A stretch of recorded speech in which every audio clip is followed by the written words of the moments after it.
Merci d'être sur la télévision là-bas et poursuivre le journal de ce jour, mercredi 18 décembre 2019. Mesdames, Messieurs, bonsoir et bienvenue à tous. La République du Niger a 61 ans ce mercredi 18 décembre 2019. Comme chaque année, la veille de cette date, le président de la République, Issoufou Mahamadou, s'adresse à la nation à cette occasion. Cette année aussi, cet anniversaire est commémoré à quelques jours de l'attaque d'Inates où 71 soldats nigériens ont été tués par des terroristes. C'est pourquoi dans son message, le président de la République, Issoufou Mahamadou, a rendu un hommage à ces soldats tombés. On l'écoute. Le 61e anniversaire de la République intervient exactement une semaine après la tragédie d'Inates. En effet, le mardi 10 décembre 2019, nos soldats qui sont tombés sur le champ d'honneur s'étaient battus avec courage, infligeant beaucoup de pertes à l'ennemi, notamment au niveau de son encadrement. Nos vaillants soldats sont morts dans l'honneur et la dignité. Qu'Allah les accueille dans son paradis éternel. Je sais combien leurs familles sont affligées. Pour leur témoigner la reconnaissance de la nation, j'ai décidé qu'il sera mis en place le premier WACF pour les pupilles et veuves de la nation. Nous avons en effet le devoir de préserver leur dignité. Par ailleurs, pour immortaliser sa bravoure, la place publique attenante à l'hôtel des postes portera désormais le nom du lieutenant-colonel Hassan Anoutab. Je voudrais que chaque jeune qui viendra à cette place puisse se rappeler que le nom qu'elle porte est celui d'un héros.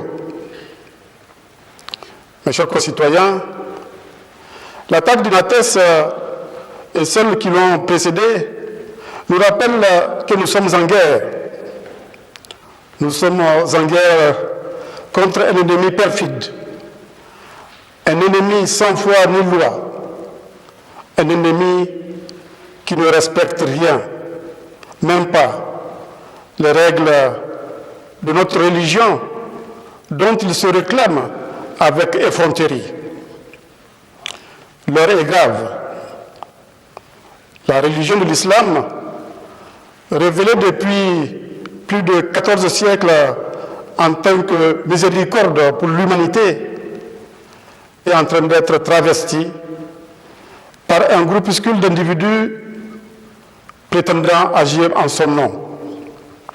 Je sais que la Oumma islamique, dans toutes ses composantes, est mobilisée en vue de contrer l'endoctrinement idéologique qui alimente le terrorisme.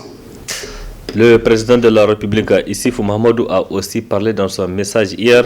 Donc, il a aussi parlé des préparatifs des élections générales que le Niger va organiser en 2020 et 2021. C'est pourquoi, pour réussir ces élections, le président a engagé le gouvernement et même la CENI à mettre tout en œuvre pour le bon déroulement des scrutins. On l'écoute. Dans un an, le peuple nigérien sera à nouveau appelé aux urnes à l'occasion des élections locales, législatives et présidentielles. Ces élections seront un test important pour notre pays engagé dans la consolidation des institutions démocratiques. L'enjeu est de taille, car pour la première fois dans l'histoire de notre pays, un président démocratiquement élu passera le témoin à un autre président démocratiquement élu, témoignant ainsi de la solidité de nos institutions démocratiques. Je réaffirme mon engagement à faire en sorte que les prochaines élections soient libres, démocratiques et transparentes, conformément à mon ambition de bâtir des institutions démocratiques fortes et crédibles, un des axes majeurs du programme de renaissance du Niger. Pour renforcer la transparence électorale, la CENI vient d'engager le processus de confection des fichiers biométriques des électeurs. L'enrôlement a déjà commencé et les échos qui nous parviennent indiquent qu'il sera une réussite. J'ai déjà instruit le gouvernement pour qu'il prenne toutes les dispositions afin que la CENI dispose des ressources dont elle a besoin pour mener à bien sa mission. J'engage la CENI à veiller rigoureusement, comme elle l'a fait jusqu'ici, au bon déroulement du processus électoral. J'invite tous ceux qui sont en âge de voter à se faire enrôler massivement afin de pouvoir exprimer le moment venu leur choix. Je réitère à nouveau mon appel à toute la classe politique en vue d'un dialogue sincère dans l'intérêt de notre pays.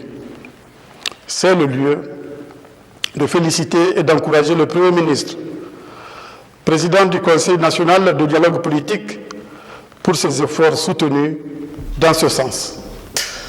Ce message à la nation du président de la République a, comme vous le savez, suscité des vives réactions, les réactions de quelques citoyens, notamment qui se sont prononcés sur la question sécuritaire. On les écoute.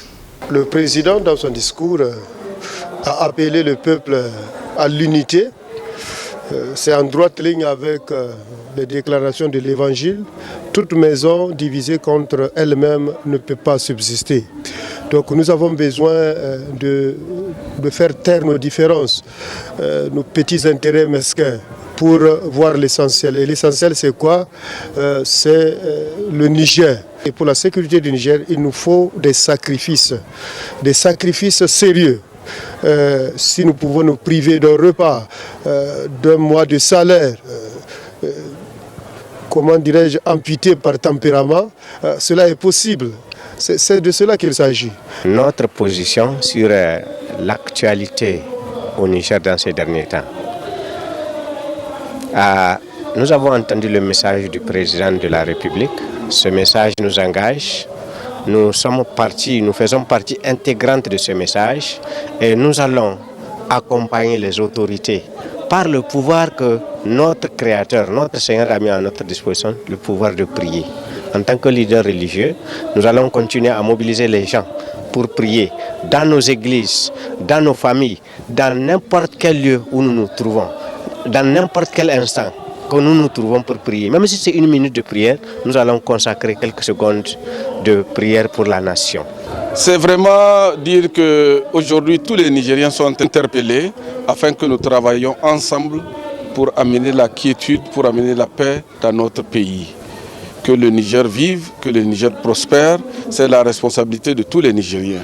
Que nous fassions taire tout ce qui nous divise et que nous puissions réunir nos forces, nos idées et nos pensées et tout ce qui peut nous apporter un plus dans ce que nous sommes en train d'affronter.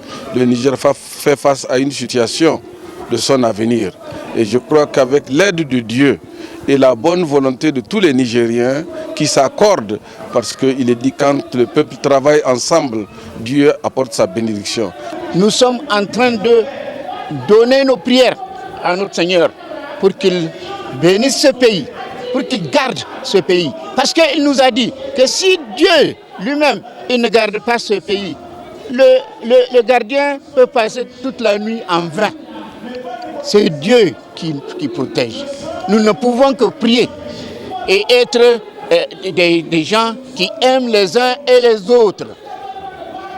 Voilà, l'union sacrée, le président a bel et bien raison. Et je sais, du fond de son cœur, s'il pouvait même donner sa vie pour ce pays-là, il le ferait.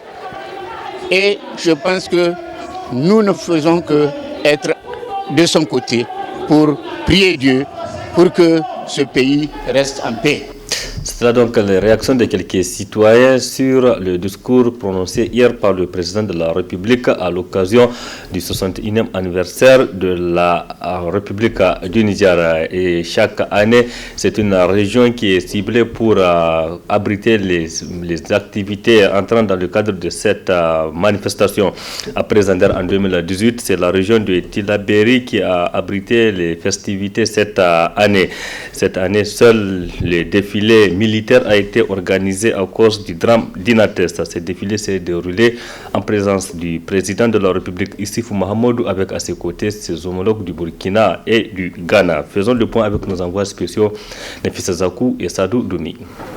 Ce 61e anniversaire de la fête de la République a été particulier car célébré dans un contexte particulier avec la mort de 111 soldats le 10 décembre dernier à Inates, une fête particulière car les activités sportives et culturelles ont été suspendues par les autorités pour compatir aux côtés des familles des militaires décédés.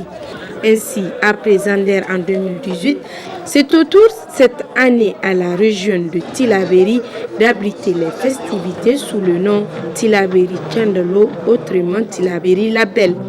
Cette fête du 18 décembre a vu la participation de certains chefs d'État des pays amis, à savoir Okmar Christin Kaboré du Burkina Faso et Nana Akufo-Addo du Ghana, devant lesquels le président de la République Issoufou Mahamadou a procédé à la cérémonie de décoration. Ainsi, c'est au total 21 personnes qui ont rendu d'éminents services à la nation qui ont été décorées suivant plusieurs rangs, à savoir chevalier dans l'ordre national du Niger, chevalier dans l'ordre de mérite du Niger, chevalier dans l'ordre des palmes académiques du Niger ou encore au rang de dignité de Grand Croix dans l'ordre national du Niger. Insigne accroché, la joie est immense pour les récipiendaires. À travers cette distinction, c'est le Niger tout entier qui reconnaît les efforts que nous avons consentis après plus de 10 ans. Et ça va aussi mobiliser et conscientiser la jeunesse nigérienne à suivre nos pas. Comme on le dit, après la pluie, c'est toujours le beau temps. Et je dédie sincèrement cette distinction à toute la jeunesse nigérienne, à tous mes collaborateurs, mais aussi à tous les organes de presse qui nous ont permis d'avoir une visibilité extraordinaire au niveau national et international. Je ne trouve pas les mots justes pour vraiment exprimer ma joie, et surtout décoré par le président de la République en personne. Vous imaginez toute mon émotion. Ah, mais je suis très fière. C'est un grand honneur. Je n'ai jamais oublié mon pays et mon pays ne m'a jamais oublié. Et je suis ici chez moi, à Tillabéri. Donc évidemment, c'est beaucoup d'émotions parce que je pense à mes arrière-grands-parents et tout ce que le président de la République a cité, le résumé qu'il a fait, bon, permet de voir l'étendue de mon travail. Mais c'est un travail que j'aime beaucoup. S'en est suivi le moment tant attendu, le grand défilé militaire et civil qui a permis au public de constater de vue les potentialités et les capacités des forces de défense et de sécurité nigériennes pour mener à bien leur mission de la défense de l'intégrité territoriale. Notons enfin que Tillabéri Tchandalo s'est bien déroulé sans aucun incident. Rendez-vous est pris l'année prochaine à Difa avec Difa Ingla. Retour ici à Niamey, Nefissa Zakou, et précisément à l'université Abdou Moumouni de Niamey, où l'union des étudiants de cette université a organisé hier une conférence à débat à la place Abbé à l'occasion de cet anniversaire de la République. Le conférencier Nuhu Mahamadou Arzika a entretenu les étudiants sur les thèmes portant sur le rôle du citoyen dans la République, nous rapporte Hamza Sakou et Ibrahim Abdou. Rôle du citoyen dans la République est la thématique développée au cours de cette conférence débat organisée à l'occasion du 61e anniversaire de la fête de la République. C'est ce qui a réuni leaders des structures syndicales et acteurs de la société civile. En ce qui nous concerne, nous estimons que c'est quelque chose qui est important d'être compris par les étudiants, parce que le milieu est un milieu d'apprenants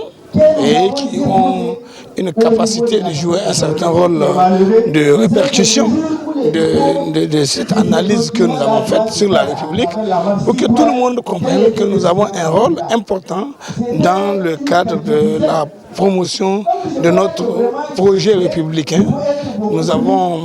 Qu'on a engagé depuis 1958, aujourd'hui ça fait 61 ans que nous sommes en train de vouloir aller à la République, vouloir jouir des valeurs de la République, vouloir jouir de ce qui garantit la République. La République, c'est la justice. La République, c'est la liberté. La République, c'est l'égalité. Est-ce que dans ce pays, ces aspects-là sont respectés? Imbus des valeurs républicaines, ces jeunes de l'avenir de ce pays se sont prononcés sur la République. C'est les citoyens qui animent la République.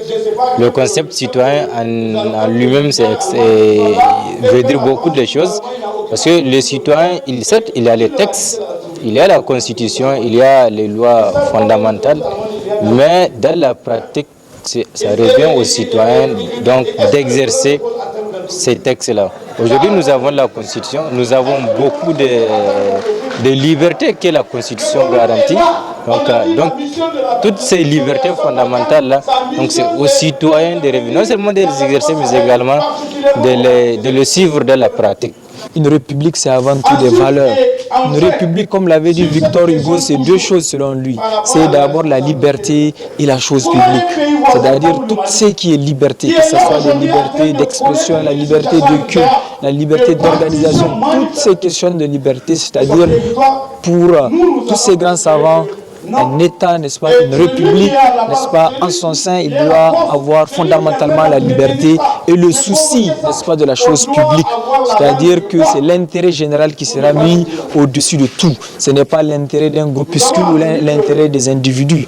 Mais malheureusement, quand nous faisons le constat, 61 ans après, jusque-là, le Niger peine, la République du Niger peine à retrouver, n'est-ce pas, sa place dans le concert des nations.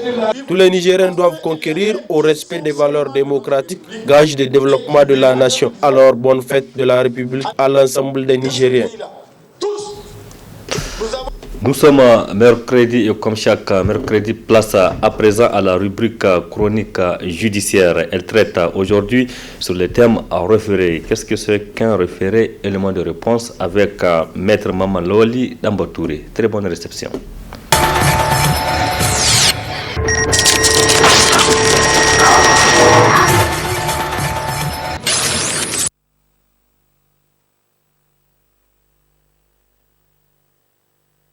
Qu'est-ce que le référé? Le référé, c'est une procédure contradictoire qui conduit au prononcé d'une ordonnance provisoire dans les cas où la loi confère à un juge qui n'est pas saisi du principal d'ordonner immédiatement des mesures nécessaires. C'est une procédure simple et rapide qui se déroule devant un juge unique. Maintenant, quels sont les pouvoirs du juge des référés? Eh bien, c'est la loi qui confère le pouvoir du juge des référés. Et c'est ainsi que, en matière civile, c'est chaque président du tribunal des grandes instances qui est juge de référé ou bien un magistrat qu'il délègue. En matière commerciale, c'est le président du tribunal de commerce qui est juge de référé ou bien un magistrat qu'il délègue. Devant le Conseil d'État, oui, parce qu'il ne faut pas qu'on oublie cet aspect. Devant le Conseil d'État, c'est le président de la Chambre du contentieux qui est juge de référé ou bien un magistrat qu'il délègue. Maintenant, en ce qui concerne la compétence du juge de référé est définie par la compétence d'attribution de la juridiction dont il émane. Donc, autrement dit, le juge de référé du tribunal de commerce ne peut ordonner des mesures qui ne relèvent que de la compétence du tribunal de commerce. Donc, autrement dit, si il statue sur une question qui relève de la juridiction civile, eh bien, on peut soulever l'incompétence de ce tribunal. Donc, l'incompétence aussi du juge de référé, je vous disais tantôt, est réglée conformément au droit commun. C'est-à-dire, en soulevant, le juge peut la soulever d'office ou bien toute partie au procès peut la soulever sous la forme d'une exception d'incompétence.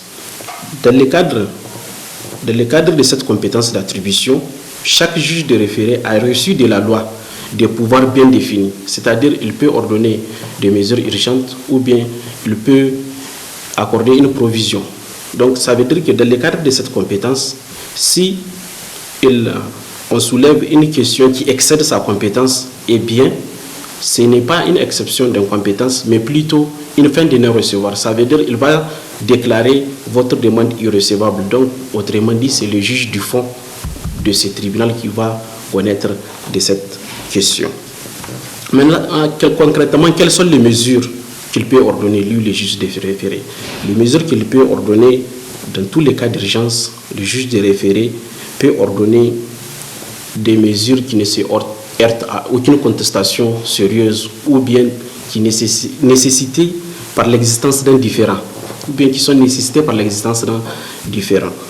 La mesure ne peut être ordonnée qu'en l'absence de toute contestation sérieuse. Ça veut dire que le juge des référés, c'est un juge d'évidence. Lui, il est là pour constater l'évidence. Donc, dès lors que l'adversaire peut contester la réalité de l'obligation par des moyens sérieux de fait ou de droit, eh bien, la demande doit être déclarée irrecevable. Donc, pour vous dire que toujours dans cette constatation d'évidence, on ne peut pas amener une question qui relève du fond pour amener cette question devant le juge des référés. Il est là pour constater et tirer les conséquences. Ensuite, l'existence d'un différend et l'urgence aussi peuvent nécessiter d'ordonner une mesure à référer, même en cas de contestation sérieuse. Ici, le juge de référé va prendre des mesures conservatoires pour prévenir un dommage imminent ou bien pour faire cesser un trouble manifestement illicite. Par exemple, trouble manifestement illicite, occupation des lieux sans droit ni titre. Donc c'est un trouble manifestement illicite que le juge peut ordonner des mesures conservatoires là-dessus. Il peut accorder aussi une provision. Ça veut dire sur une obligation non sérieusement contestable. Quand il y a une obligation, vous êtes tenu de faire une chose et que vous ne la faites pas, eh bien, si les conditions sont réunies, le juge, avant le procès au fond, il peut vous accorder une provision qui sera déduite bien évidemment après condamnation du montant total de la condamnation. L'astreinte, le juge de référé peut condamner à des astreintes pour l'exécution de sa propre décision, parce que la décision du juge de référé ne doit pas souffrir d'exécution, car elle est exécutoire immédiatement. Il suffit au gagnant de signifier seulement la décision à l'autre partie, et bien il doit l'exécuter. Donc, elle ne doit pas souffrir d'exécution. Et bien, si vous refusez d'exécuter malgré la signification de cette décision, et donc il y a des astreintes qui peuvent courir et que le juge des référés, en se référant toujours au jour des référés, il peut liquider provisoirement ces astreintes jusqu'à ce que vous exécutez. Maintenant, comment se déroule l'instance? Les référés même concrètement. Le juge des référés est saisi par une requête. Il est saisi par une requête et ensuite il va fixer la date dans son ordonnance. Avec cette ordonnance, vous allez préparer une assignation et ensuite vous signifiez l'assignation à l'adversaire. Quand vous signifiez l'assignation à l'adversaire, vous faites délaisser une copie de l'assignation au niveau du greffe pour les formalités d'enrôlement. L'enrôlement qui sera donc à une date généralement habituelle des audiences des référés. Mais quand il y a célérité, hypothèse d'une extrême urgence, le juge des référés peut fixer une date à sa convenance et aussi il peut prévoir que l'audience soit tenue au tribunal ou bien à son domicile, même un jour férié ou bien chômé, à son domicile porte ouverte. Donc ça, c'est le cas d'une extrême urgence. Maintenant, au niveau de l'instance, les débats sont publics. La procédure est essentiellement orale, même si des conclusions peuvent être déposer. On peut déposer bel et bien des conclusions, mais la procédure est essentiellement orale. Ensuite, l'affaire peut être jugée sur les champs ou bien être mise en délibéré. Et quel est le régime juridique de l'ordonnance des référés? Donc, l'ordonnance du juge des référés est une ordonnance, elle est une décision provisoire, en ce sens qu'elle peut être modifiée par le juge des référés en cas de circonstances nouvelles. Elle est provisoire. L'ordonnance, elle est exécutoire. Tout à l'heure, je disais tantôt qu'elle est exécutoire immédiatement. Elle est exécutoire immédiatement et ensuite l'exécution est réalisée. Mais par contre, cette exécution est réalisée à titre provisoire. Ça veut dire que en cas de circonstances nouvelles, le juge des référés peut modifier cette ordonnance et ensuite tirer les conséquences des droits. Maintenant, ou bien en cas d'appel, quand l'autre partie, la partie perdante qui fait appel devant la cour d'appel, quand le juge d'appel infirme la décision, ça veut dire que ça peut donner lieu à restitution. Donc l'exécution, c'est un peu une sorte, c'est à vos risques et périls, comme on peut le dire. Maintenant, quelles sont les voies de recours? Les voies de recours pour une ordonnance de référé. D'abord, l'ordonnance de référé n'est pas susceptible d'opposition. Ça veut dire que quand on rend une décision par défaut dans une instance de référé, et une partie qui n'a pas comparé à cette audience ne peut pas faire opposition contre cette ordonnance, mais par contre peut faire appel de cette décision. Et j'ai oublié de vous dire qu'en matière d'appel, s'agissant de la matière civile, c'est le président de la cour d'appel qui est juge des référés. En matière commerciale, c'est le président de la chambre commerciale spécialisée qui est juge des référés. Voilà brièvement ce que cette notion regorge comme élément